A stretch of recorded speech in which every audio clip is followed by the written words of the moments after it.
Aqui tem uma pergunta do Evandro Pontes. Tudo bem aí, Evandro? Qual o papel que o judiciário tem exercido nessa completa corrupção da lógica e na montagem de uma relação entre significante jurídico e significado jurídico sem a menor relação com os referentes? Bom, é um negócio absolutamente devastador, porque aqui nós chegamos a ter leis que têm sentido contraditório, meu Deus. É a lei que manda fazer e não fazer ao mesmo tempo. Uma vez eu até escrevi um artigo, quer dizer, você não pode discriminar o sujeito por motivo de sexo ou de religião, né? Então entra lá um travesti na sinagoga, o rabino põe ele para fora. Os dois vão ser multados, certamente. Os dois agiram de maneira ofensiva, né? Tem uma lei baixada, aliás, pelo picolé de chuchu, né? Que multa as pessoas por isso. Acho que só tem em São Paulo essa lei. É claro que o sujeito que redigiu a lei, ele não percebe que ele está impondo às pessoas uma obrigação contraditória. Ele está pouco se lixando para isso, ele nem percebe isso. Agora, se você pega os nossos textos legais, né, tá cheio de coisa. Por exemplo, o brasileiro tem direito à saúde, sabia? Né? Não tem direito ao tratamento médico, tem direito à saúde. Já parou para pensar o que é isso? Quer dizer que o governo obriga você a ter saúde, né? Ele garante a sua saúde, não o seu tratamento médico. Mas o tratamento médico não pode falhar. Quer dizer, o que é isso? O que você está entendendo? Veja, o próprio conceito de saúde é um negócio já difícil de você fixar, né?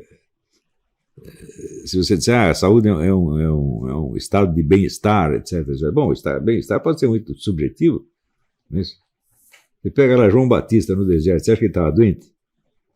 Ele não tinha um estado de bem-estar, ela estava se achando ótimo, comendo gafanhoto, né? Aqui, Antônio Pavese pergunta, pode-se alcançar boa formação literária tardiamente? É claro que pode. Pouco importa quando você começa, né?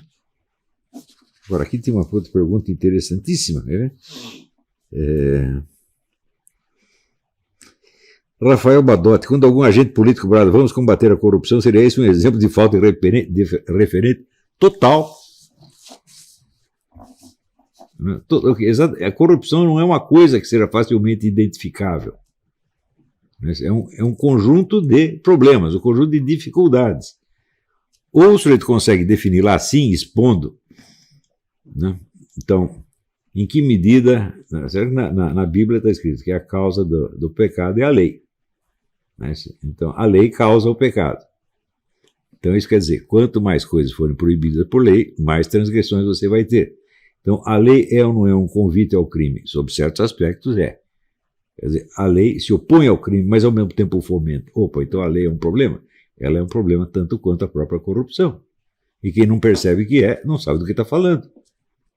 Quer dizer, está usando aquilo que eu chamo a palavra gatilho. Quer dizer, a palavra que desperta uma emoção direta no ouvinte, sem passar pelo referente. Quer dizer, pouco importa o objeto. Importa que você, quando ouve aquela palavra, você se sente bem ou se sente mal. Fala em corrupção, se sente mal, né? Daí fala em combate à corrupção, você se sente bem. Mas o referente está ausente. Quer dizer, a coisa, o estado real a que você se refere, não é tão facilmente acessível quanto você está pensando. No fim das contas, tudo consiste no mapa da ignorância. Tá entendendo?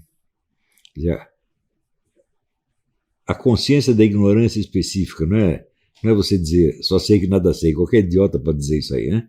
Aliás, todo idiota diz isso, eu só sei que nada sei. E em seguida começa a te mostrar tudo que você sabe, tudo que ele sabe, né? Então, quer dizer, é a consciência, vamos dizer, da ignorância específica, aquilo que me falta saber para entender algo que eu acho que sei. Se o sujeito não tem isso, ele simplesmente não tem formação acadêmica. Não sabe o que é formação acadêmica. Então, quando as pessoas usam as palavras, os nomes de ideologias, por exemplo, né, como insultos, né, e sempre, evidentemente, usando aquele que ele considera a ideologia nefasta como sendo a imagem do inimigo, sem perceber o quanto daquela ideologia existe nele mesmo. Então, nós não estamos conversando com pessoas sérias, nós estamos falando com crianças que estão brincando de casinha, brincando de pega-pega. Por exemplo, todo mundo xingando os outros de fascistas. Digo, olha, a coisa mais óbvia é o quanto de elemento fascista existe na ideologia da esquerda nacional. Não só na sua ideologia, mas na sua política. Mas o Lula não se dizia o herdeiro político do Getúlio Vargas? É? Quer dizer, a esquerda brasileira não foi sempre defensora da nossa legislação trabalhista, que foi inspirada diretamente no Mussolini? Né? E assim por diante. Né? Por exemplo, todo o conceito da guerra anti-imperialista. Né? O conceito da guerra anti-imperialista foi criado depois da Segunda Guerra pelo Stalin com base na teoria fascista. O fascismo dizia que o agente da revolução não pode ser uma classe social, tem que ser a nação. Então a briga não é de proletariado contra a burguesia, mas de nações proletárias contra nações burguesas. O Stalin adotou isso e se espalhou para a esquerda do mundo inteiro. Quer dizer, você não sabe o quanto de fascista tem na política dele mesmo. Também as pessoas não têm noção da diferença entre o que é, vamos dizer, a substância de uma política, quer dizer, o conjunto de ações materiais que a constitui, e a ideologia que a justifica. Frequentemente essas duas coisas são contraditórias, quer dizer, a justificativa ideológica é uma e a ação é outra completamente diferente. O sujeito precisa de uma justificativa ideológica oposta justamente porque ele não pode dizer o que ele vai fazer de verdade. Se você pegar, por exemplo, se você comparar o regime alemão nazista com o regime soviético, a estrutura material deles e o funcionamento real era igual. Não diferia em nada, mas as justificativas ideológicas eram opostas. Então, em que medida esses regimes eram fiéis, entre aspas, à sua ideologia, ou eram fiéis às suas necessidades reais, usando a ideologia apenas como uma embalagem? Né? Existe a famosa declaração do Hitler ao Hermann Rauschning, eu não sei se é verdadeiro, se o Rauschning inventou, em que ele disse, não, nós não acreditamos nada nessa conversa de raça, mas nós precisamos disso. Eu disse, bom, não sei se o Hitler disse isso, mas em grande parte as coisas eram assim mesmo. Né? Tem o famoso episódio do Fritz Lang, que foi convidado para ser diretor da cinematografia nazista, convidado pelo ministro Goebbels, e ele falou, não, ministro, não posso porque minha avó é judia. E o Goebbels respondeu, quem decide aqui quem é judeu e quem não é sou eu. Então, a relação da ideologia com a política real é uma relação altamente complexa, que às vezes a política expressa a ideologia, defende, às vezes a contradiz, e às vezes a ideologia serve como um guiamento, às vezes serve como uma camuflagem, às vezes serve como as duas coisas ao mesmo tempo. Né? Então, o sujeito que diz que tem a formação acadêmica, ele tem a obrigação estrita de estar consciente de toda essa dificuldade. Então não pode sair assim, carimbando os caras com essa ideologia, com aquela ideologia, como se fosse um insulto. Por exemplo, se o sujeito é um fascista, ele não vai se sentir ofendido de ser chamado de fascista, ao contrário, ele tem orgulho de ser fascista. Vai dizer que Mussolini tinha vergonha de ser chamado de fascista, está brincando? Né? Então, o Príncipe Salgado tinha vergonha de ser chamado de integralista? O Luiz Carlos Prestes tinha vergonha de ser chamado de comunista? Hoje todo mundo tem um pouco de vergonha, né? Já começa a mudar os nomes do partido, virou vexame. Né?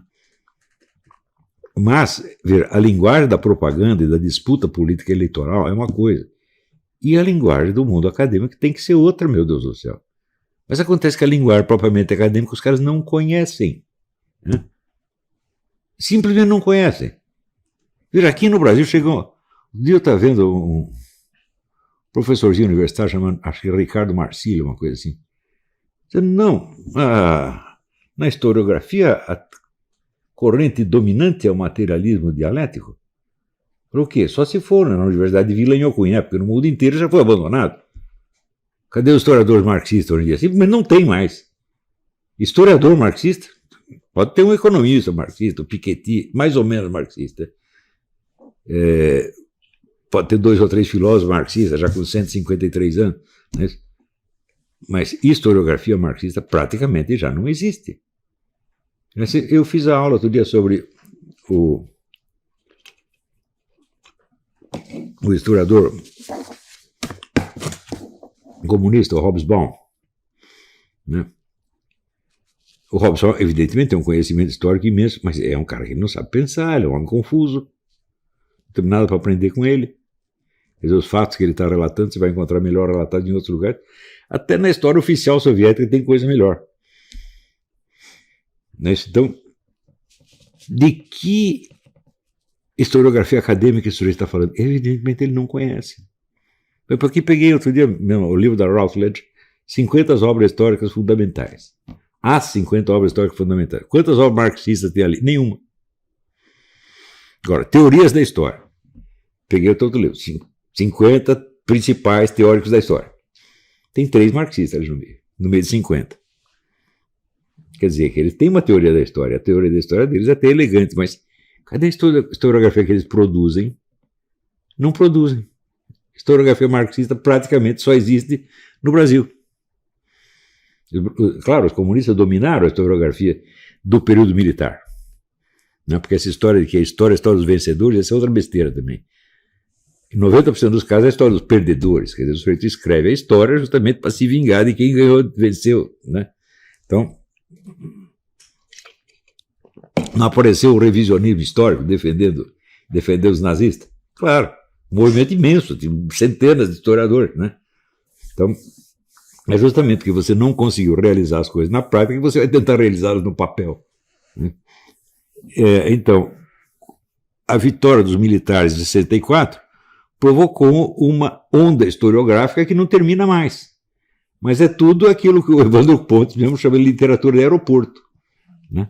Você vai ver o que é historiografia. A historiografia hoje é o Laurentino Gomes, é o Marco Antônio Villa, né? Qual é o outro mesmo? Historiador, né? É o Rodrigo Constantino, é o Marco Antônio Villa. Isso é literatura de aeroporto. Quê? Na Locke. Então, toda a historiografia esquerdista do período de 64 é tudo furado, gente. Eles não têm a menor noção do que é a prova histórica. Você não vê um documentário dizendo, não, achamos a prova definitiva de que os americanos prepararam o golpe de 64? A prova definitiva era uma gravação do embaixador Lincoln Gorno conversando com o presidente Johnson no dia 31 de março. Alô, presidente, eles botaram os tanques na rua, o que nós fazemos? A resposta do Johnson, faça alguma coisa. Isso foi a longa preparação que os americanos fizeram o golpe de 64. Quer dizer, eles usam a prova de que a coisa não aconteceu como prova de que aconteceu. Por quê? Porque eles querem isso, eles precisam disso para defender o seu movimento, porque sem isso eles perdem os seus cargos, perdem a mamata, perdem as verbas. A sobrevivência deles, como diz o Goethe, certas pessoas apostam no erro porque devem a ele a sua subsistência. Então, é apenas isso, quer dizer, a historiografia do período militar é toda assim. Agora, se disser, bom, agora então temos que ter a imagem contrária. Né? Os militares nos salvaram do comunismo, os militares formaram... Isso é outra besteira também. Se a gente disser que os militares salvaram o Brasil do comunismo, conversa mole.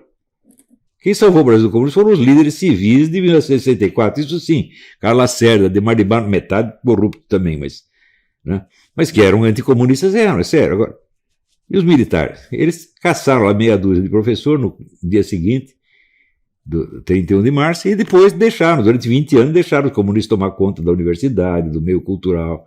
Né? Tem a pesquisa do Meira Pena mostrando que nunca a indústria do livro comunista foi tão próspera quanto durante a ditadura. Não é isso? Então, o que eles fizeram contra o comunismo? Nada. Né? Agora, eu estava explicando isso, dizendo que a ditadura foi muito mole, muito molenga com esse negócio, se omitiu da guerra cultural, daí veio aquela menina, aquela idiota Letícia Duarte, pretendendo dizer que eu achava que você está pregando que o governo faça mais violência. Eu digo, não, a violência eles sabiam fazer, eles mataram um monte de comunista, e daí? Isso resolveu o problema? Claro que não. Agora, não fizeram um filminho de propaganda anticomunista. Porque eles matavam o comunista, mas não chamavam nem de comunista. Veja o que eles falavam na época. São assassinos, são ladrões, tratavam como criminoso comum. Tirava, né, não usava sequer os crimes comunistas como argumento contra o comunismo. Era proibido falar de comunismo. Então eles estão pulando fora da luta cultural. Eram, como se diz, pragmáticos. Né? Então, ser pragmático no Brasil consiste em você dar à esquerda o monopólio do direito a uma ideologia. Só a esquerda pode ter um discurso ideológico, a direita não pode. Então o cara que está fazendo isso, obviamente, está favorecendo os comunistas. Não porque seja pessoalmente comunista, mas porque é imbecil. Né? Então, bom, acho que por hoje deu, né?